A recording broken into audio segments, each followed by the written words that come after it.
Apa yang dimaksud pembelajaran berdiferensiasi? Pembelajaran berdiferensiasi adalah usaha guru untuk menyesuaikan proses pembelajaran di kelas untuk memenuhi kebutuhan belajar individu murid. Pembelajaran berdiferensiasi haruslah berakar pada pemenuhan kebutuhan belajar murid dan bagaimana guru merespon kebutuhan belajar tersebut. Apa saja aspek kebutuhan belajar murid? Kita dapat melihat kebutuhan belajar murid paling tidak berdasarkan 3 aspek. Ketiga aspek tersebut adalah kesiapan belajar murid, minat murid, profil belajar murid.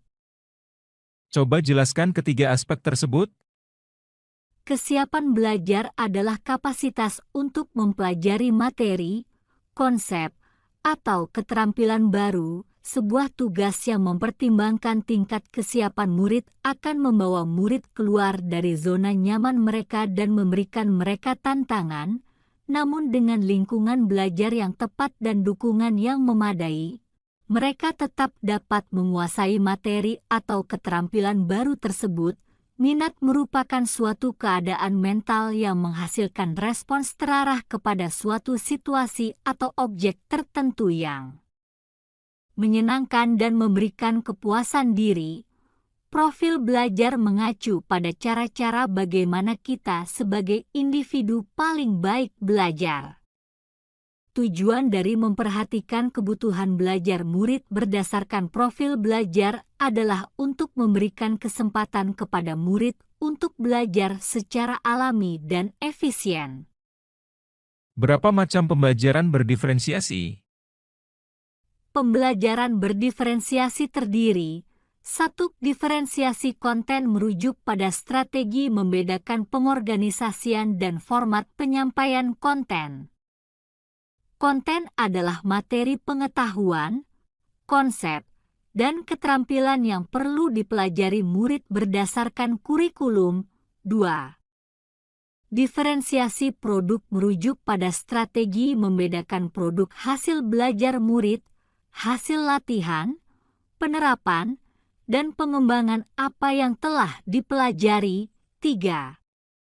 Diferensiasi proses merujuk pada strategi membedakan proses yang harus dijalani oleh murid yang dapat memungkinkan mereka untuk berlatih dan memahami konten.